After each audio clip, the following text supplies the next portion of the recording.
Today's topic is urban land use economic models. So in urban land use, till now, we were seeing various kinds of the physical features, that is the urban land use morphological aspects we were seeing till now. The various theories, models about urban land use morphological.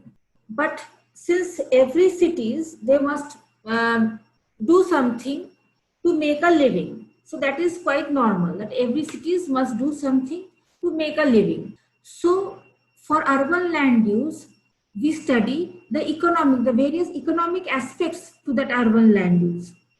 So when we study the various economic aspects of urban area, so what happens, we also need to study how the various economic aspects leads to various fragmentation of the lands, or how land use or the urban lands are used for various economic activities, for the generation of various economic activities. So in doing that, the first topic that we will be studying on urban land use models, there are a number of models, but the first model that we will be studying is the economic base theory. Economic base theory, when we study about economic base theory, there are certain features which we need to study. What are the various features? These are in very short, in very brief about the various features. There are a number of other features also, but over here I have kept only a few. First of all, this was introduced by the economic geographer John Alexander in 1950s. Second feature is about its basic idea, what it is, about the basic idea, and also how it has origin. The basic idea is that I have already said that every urban area needs some income. Without that income, that urban area or the urban city cannot survive. So the basic income of that region is export. According to economic based theory, the basic income of any region, of any urban region, is export. And how it has originated? It has originated with the need to predict. That is, first of all, I told you that the basic idea of this theory, it is based that the basic income of the region is export. How it is export? Since the goods and services, it will be sold outside, so income for the residents will be automatically generated. The next one is what? Origin. How it has originated. Now, this theory, economic based theory, it originated with the need to predict the effects of new economic activity on the cities and the region. Now, let me explain this, what this is. Now, for example, a new firm or a new industry has been established in the city. Now, when a new firm or a new industry has been established, what it will do? It will directly employ a certain number of people because it requires laborers or employees. Now, these employees who are new to this firm or who has been employed in this firm, now they would want some basic requirements, day-to-day requirements. For example, they would want food, they would want clothing, they would want education for the students, etc. So now the question is, what are the indirect effects? So these are the indirect effects of this new activity. So a new activity has been opened, a new firm has been opened. So that new firm, that is the direct activity, one new firm has been opened. Now, because of that new firm, what happens? They want employees. So they are employing various employees. Now, what will happen? Now, see the indirect effect. What will be the indirect effect? Now, these employees, they require various things, requirements for the day-to-day life. They require food, they require clothing, education for the students, etc. Others, various kinds of service sectors they want. So there are a number of things that they require. So these are the indirect effects of this new activity, on the employment of the whole community. So this theory studies how much or how one job created directly will lead to various indirect jobs creation in the community. Now, the third feature is that the rate of economic growth of a region is determined, how it is determined by the amount of increase in the exports of the region. We will see how these are. So why? Because this theory is already said that income depends upon the export of any region. So when income depends upon exports, if export increases, so obviously income of the region will also increase. Now what it describes, the theory describes the various main short-term factors of regional or local level economic development with particular relevance to the small regions. Now it has got certain components. What are the various components? The first component is the basic sector. The first component is the basic sector. So in basic sector, we can also see the basic sector as the export sector. Then we have the non-basic sector. It is also called the local sector. And then we have the base multiplier, that is primary and secondary. So these are obviously I will tell you, but these are the three components: the basic sector, which is also called as the export sector, because I have already said many times that according to this theory, export is the basis of any city's income, and that is the primary sector. So that is the basic sector. That is the primary source of income for that region. So it is the basic sector. And then we have the non-basic sector, which is also called the local sector. Why local? Because it is various local market serving employment, or it serves the local market. Because it serves the local market, so it is called the local sector. And then we have the base multiplier. And out of this basic sector that generates income for the residents of the city. Now next on, we have the economic activities. So what are the various economic activities? When we speak about economic activities, I have already said that basic sector is the first economic activity, and then we have the non-basic sector. So when we speak about the basic sector, what it does, it exports, its work is exporting from the region and bringing wealth from outside into the city. How? Because when the things are manufactured and they are sold outside, or when service is being sold, then what happens? People from outside the region will come into the region to get those services, and in lieu of those services, they will pay money. Similarly, when things are being sold, then what happens? For that selling, they will generate, they will obviously pay money for that. So these activities, they export goods. Basic sector does what? They export goods and services which is produced within the city and then sell them outside of the city. Then we have the non-basic sector. So the non-basic sectors are the industries which support the basic industry. So the non-basic sectors are the industries which support basic industry. Then we have this formula. This formula says TA is equal to BA plus NBA. What is this? TA stands for the total economic activity, this economic activity. So it stands for the total economic activity. BA is the basic sector. NBA is the non-basic sector.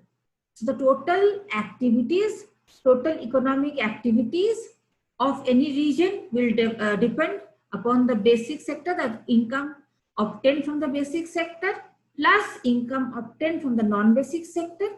That income will be the total economic activity for any region. Now let us see the difference between basic and non-basic. See, basic is what? It brings money. This is the city boundary. So in basic, what happens? It brings money from outside. Outside the city boundary. It is bringing money from outside the city boundary. I have already said how. So it is bringing money by selling goods or services. It is bringing money from outside. But in the case of non-basic, see, the money is being circulated. The money which is there in the city itself is not going outside, nothing is coming inside. Whatever money is there, it is being circulated. So basic activity brings money from outside. The money which comes inside, that is being circulated, and this is called the non-basic activity. Now, what is about this basic activity or the non-basic activities? What are the various features about this basic activity? Now, since they export the various goods, they are exporting since basic employment, it includes what? It is include about various employments in industries which is exporting their products outside the region. So since it is exporting, so main feature is export activities. And of that main feature, the primary is manufacturing. Most important is manufacturing. Manufacturing is the most important activity under basic product. Why? Because when we have manufacturing, what happens? Some new goods are being produced. Where it is produced inside the city. When it is produced inside the city, then what happens? Then new employment will be generated. When new employment will be generated, then what will happen? More employees will come inside that place. When more employees will come, what will happen? Then income will be generated, and that excess income that will be used by that employee for various activities that I had said in the second slide itself, about various activities like education, like various forms of clothing, fooding, etc., etc. That is for their own refreshment. Whatever they will try to, and this income that they will spend, that will spend within the city boundary. So export activities, and most important is manufacturing. After manufacturing comes what? Higher education can be also an example of basic activities. How higher education? Now take for the example of any place, any region in India which is offering higher education. For example, let us take the example of JNU, or for that matter BHU, or like IIT Roorkee or Kota. So what happens over here? Students from outside that city, outside that region, outside that state, comes into that city, comes into that region to get higher education. When they will come, what they will do? They will have to pay fees. So fees is what? That is, and apart from fees, what they will do? They will also spend a part of their money in the various activities, recreational activities or other activities. So that money will be spent where? Within the city itself. So that city, that will be the income of the city. Similarly, advanced healthcare. For example, in Delhi, we have got various kinds of advanced hospitals. So many people come from outside India also to get healthcare facilities from these various healthcare institutes, like for example Apollo. So from these, when people come, so what will happen? Since the same thing will be repeated. So people will come from outside, they will pay for these healthcare activities, and when they will pay healthcare activities, when they will come for healthcare activities, then they will also shell out extra money for the other activities also. So you can take healthcare activities also as basic activities. Second on, we also see tourism as a way to attract money, or retirement, various forms of retirement activities. Now how? In tourism or retirement activities, what happens? Supposing, like right now we are in Mizoram. So Mizoram is also a good place, or the northeast region is a very good place as a tourism activity. So it attracts tourism. So when it attracts tourism, so what will happen? Supposing Mizoram, when tourists will come to Mizoram from outside of the state, then what will happen? Then these tourists will spend money on the various activities of that is found in the Mizoram. So in doing that, maybe the hotel activities or the various shopping activities, etc. So when they do that, the outside money will come into Mizoram and then it will get circulated. So when the outside money is coming into Mizoram, that is a part of basic activities. Now the third one is engines. How engine? The third one is engine of development or engine of growth. Engine of growth. How engines of growth? Now see, these basic sector, they will export goods and services which is produced within the city, and these things will be sold outside, or people from outside will come into the city to get these things. So when that will happen, in both ways, whether it is sold outside or when people will come to buy these things from outside, so that will what will happen? So that represents engine of economic growth, because that will bring money into the city. So this, based upon this, will depend the increase of the income of the city. So the city's income will depend upon what? It will depend upon this increase of exports and goods and services produced within the city.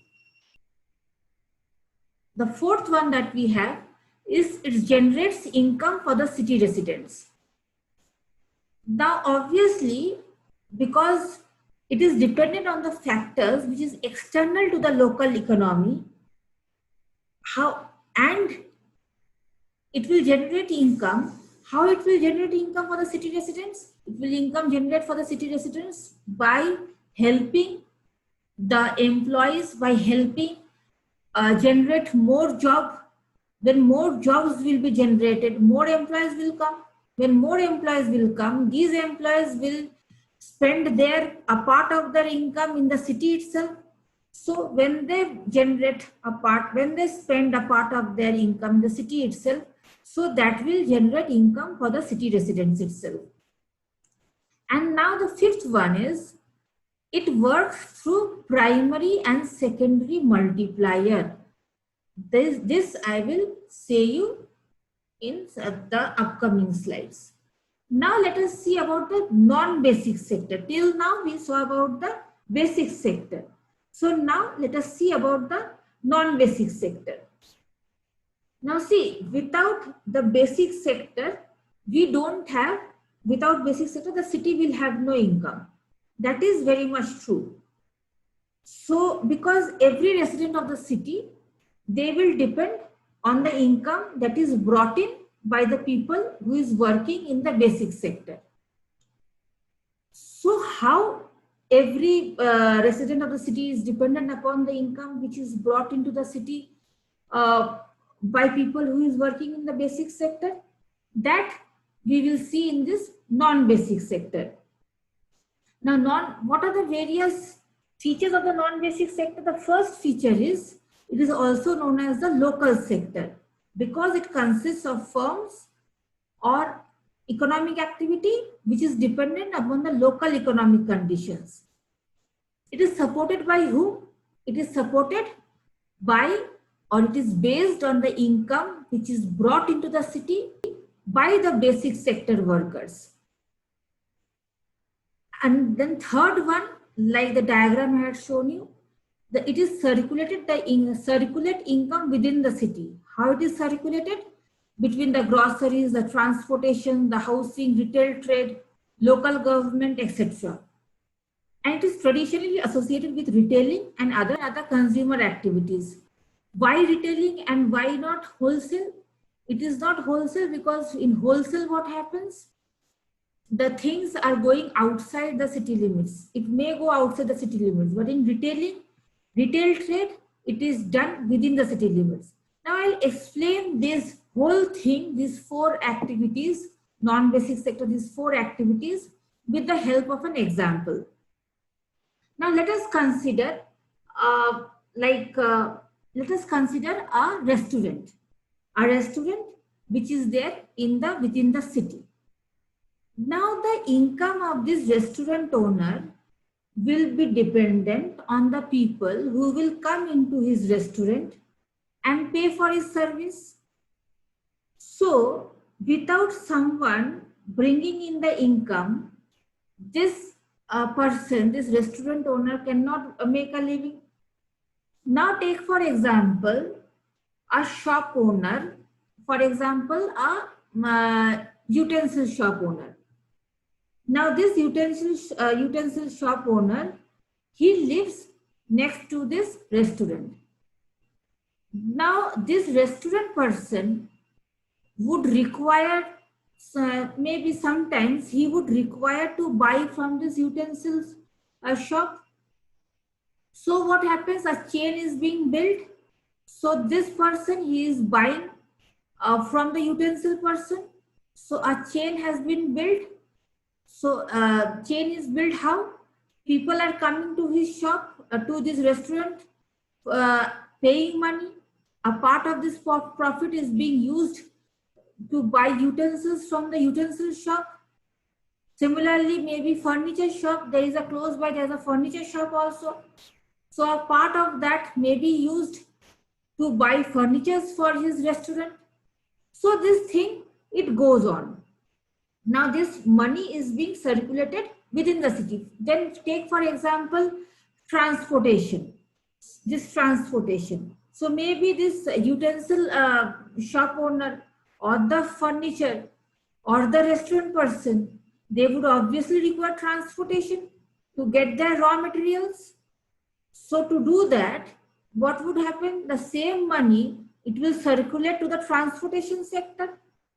Now similarly, for example, this whole thing is in a complex, in some mall or some complex. So what would happen? They would have to pay a part of that to the complex owner, to the mall owner, to the mall manager. So again, what would happen? A part would go to the housing sector. So this is how this income is circulating within the city. From one hand, it is going to the other hand. So this is the basic sector. Now, for example, a businessman or a person who is coming to this restaurant. This person is coming to this restaurant from outside the city. This person is coming to the restaurant.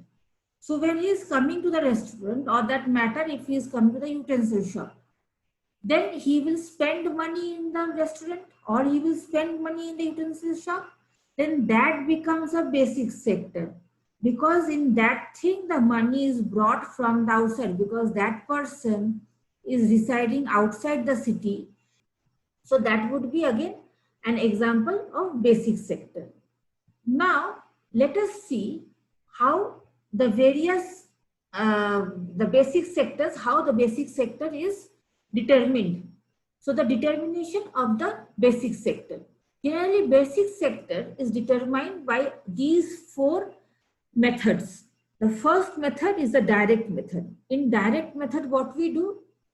Survey is being conducted, where what happens directly through questionnaire, we ask the business or the businessman or the entrepreneur about their market, how about the number of employees, about the number of workers that is employed for his business in the marketing activities or the product buying activities, etc.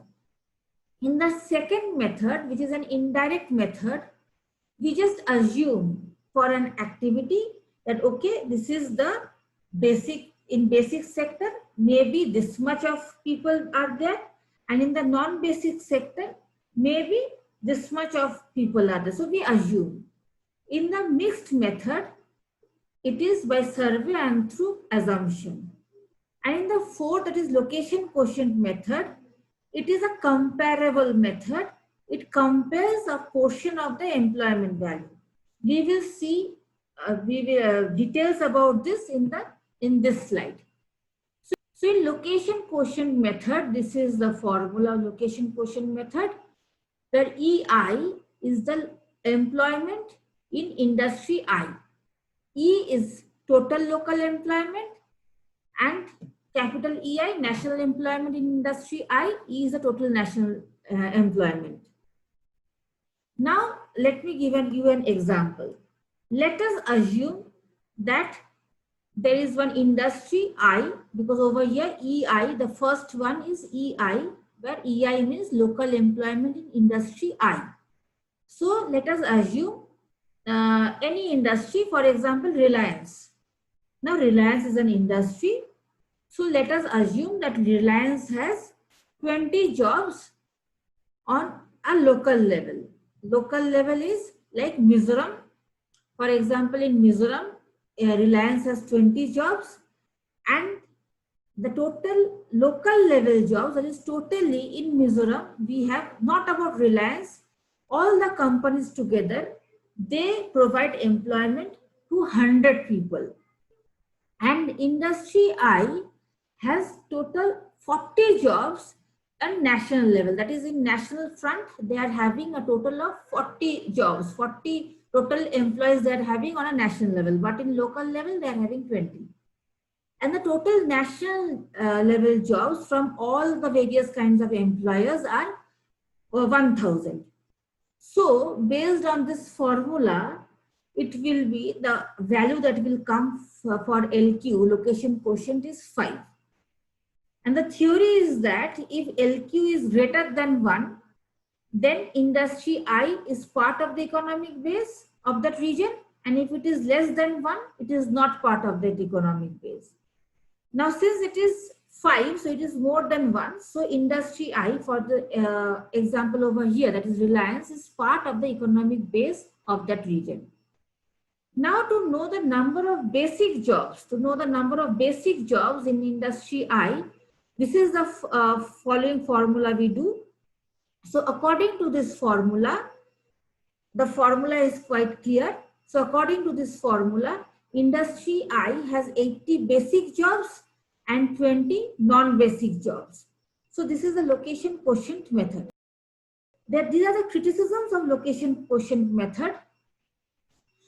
And one of the most important criticism of location quotient method is that in the location quotient method, they assume that the consumption pattern is similar in one area, in all the areas. The consumption pattern is similar. Similarly, they also assume that labor productivity is also same in all the metro areas. It is also assumed that each industry produces a single homogeneous good, which is not the case. And apart from them, these are the various criticisms. However, although these criticisms are there, but the location quotient method is quite simple and the data is easily available. Now, this is one of the most important thing, that is multipliers. Till now, we have seen about the basic sector and the non-basic sector. Now we see about the multipliers. So what are multipliers? So the multipliers are it is a measure. So multipliers are, it is a measure that provide a rough estimate of how changes in the basic employment will affect the total employment of a region. And since we have already seen that basic, total and non-basic are all related, so it is a measure. Second is how what is the idea? The idea is that as goes the base, so goes the city. The idea is as goes the base, so goes the city. How? Now let us take it positively or negatively. For example, if the base increases, that is, if the basic sector employment increases, so will increase the total economic activity or the total income of the region. Similarly, if the basic sector decreases or we find there is negative trend, then what will happen? Similarly, the economic activities of the region will also fall. Now, what is a multiplier effect? As the base income is respent, it produces more additional income. We will see more about this. What is the multiplier effect? Now, what is the ratio? The ratio is, the multipliers is also a ratio. It is also defined as a ratio between total employment to basic employment. Now this is the empirical analysis of base multiplier. So the multiplier is what? It is a total employment divided by basic employment. So total employment can be divided into basic and non-basic. T is equal to B plus NB. So multiplier would be what? Total by basic. Let us assume it is 3. Now we have to estimate the future growth in basic employment. So let us assume the future basic. The future basic is 5,000. So let us assume that there will be 5,000 additional workers, 5,000 additional workers in this region. So the net estimate would be what? Total employment would be how much? If this is the basic future, it is assumed that 5,000 new workers would be coming. It is assumed. Then what would be its in basic sector? What would be its effect on the total employment of that region? So the estimate growth in total employment would be K into basic employment. It is very simple. You just according to this formula, so it would be K into future basic employment. So K into future basic employment would be what? Total employment. So total employment would be 3, that is K is 3 into future basic is 5,000, 3 into 5,000 is 15,000. So this is about the base multiplier. Now multipliers, I have already told you about multipliers.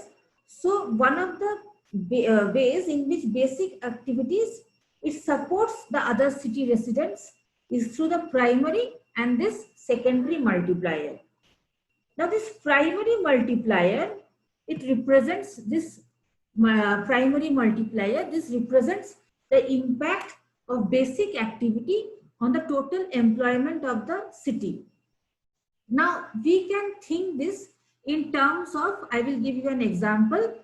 So we can think this in terms of adding one additional job in the basic sector of the city. Now this is the multiplier formula. Now I will give you an example. For example, for this primary sector, primary multiplier. For example, there is a manufacturing unit is located in the city, and that manufacturing unit, it wants to hire one employee. It wants to hire one employee in the manufacturing sector. Maybe it wants to increase its demand. It wants to increase production to meet its demand. So it wants to hire additional worker. So how this additional worker will work as a multiplier? So what will happen? That I will tell you. So this one job will have an effect on the urban economy. So in this formula, M is the multiplier and this is a basic activity. So how much, if basic activity increases, then what would be the role of M multiplier and what would be the role of these things on the total economic activities?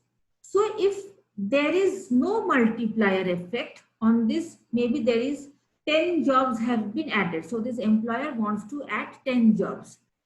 10 employment he wants to increase in his firm. So 10 people has been added to where? It has been added to basic activity, to his industry. Now, for example, there is no multiplier effect. This multiplier effect is nothing. So it can't be 0. So multiplier effect is nothing means 1. It can't be 0 because 0 into whatever becomes 0. So it can't be 0. So it is 1. Multiplier effect is 1 unit. So that is nothing. No multiplier effect. So 10 jobs has been added to the basic sector. So if the multiplier effect is 1, that is there is no effect, then 10 into 1 total creation is, it is only 10 jobs only. But in reality, it is not, multiplier is never 1. Multiplier is never 1. Because why multiplier is never 1? Because here comes the role of this, comes the role of the secondary multiplier. So again I am saying For example, in basic sector, 10 jobs have been added. A particular firm owner, he wants to employ new people. 10 jobs have been added in the basic sector. If there is no multiplier effect, so multiplier effect is 1, that is no multiplier effect, then that 10 jobs would lead to total economic activities also 10, because 1 into 10 is equal to 10. But in reality, M is never 1 in reality, because here comes the effect of the multiplier or the secondary multiplier. Here comes the effect of the secondary multiplier.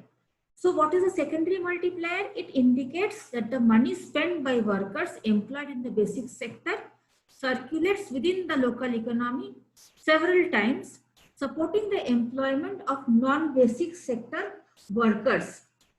Now, how this is done? So, I have already told you what is secondary multipliers. Now, I will explain this with the help of an example. Now, the new workers who have come over here, who have come in the basic as employees of the basic sector, again the same theory which I had said earlier. Now, these new workers, they would require housing. Maybe they would rent house or they would buy house. In both the cases where the money will go, it will go to the secondary. It will help in the secondary sector. So again, they will have to eat. So when they will eat, they will buy groceries. They will need transportation to go to work. So that would be done either by public transportation or buying a car. So all these things will require them to spend some of the money which they have earned from the primary sector, from the basic sector, not the primary sector, the basic sector. But these will be used within the local area. So these non-basic activities, this will circulate the income, and this will generate extra jobs. So in the local economy itself.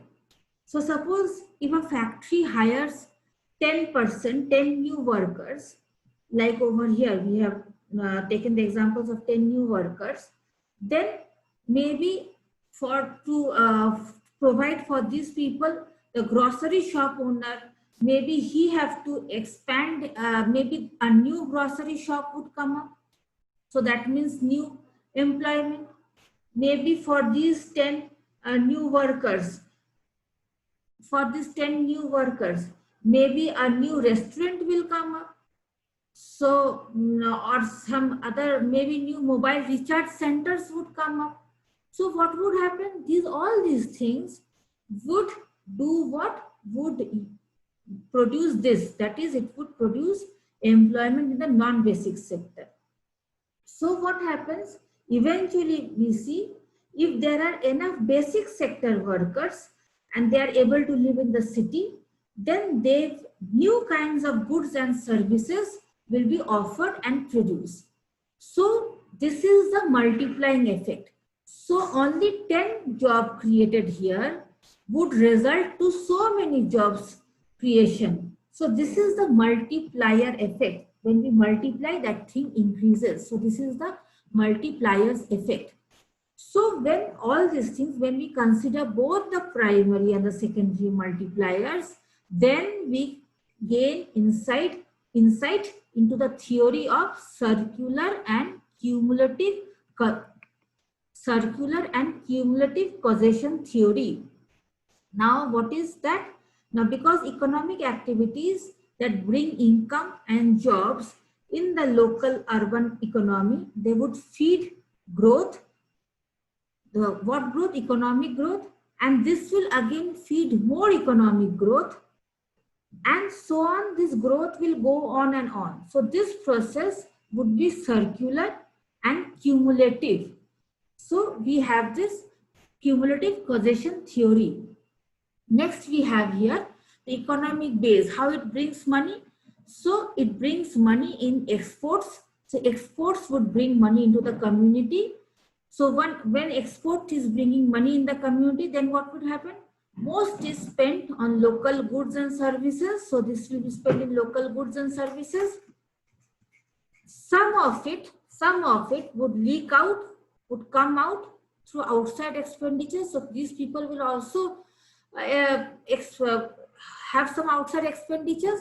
For example, again another example, so people, for example, in Mizoram, those who are from outside, those like us who are working in Mizoram from outside, obviously we buy goods from Mizoram, but then we also buy many goods from outside, maybe through the various, like from Amazon, from Flipkart. When we are buying all these things, so expenditures are being leaking out. Expenditures are leaking out from the city premises. Then some leaks would go into savings. We won't utilize all our money that we are getting from our jobs into spending. Obviously, we will save a considerable amount of money. So some leaks would go into savings.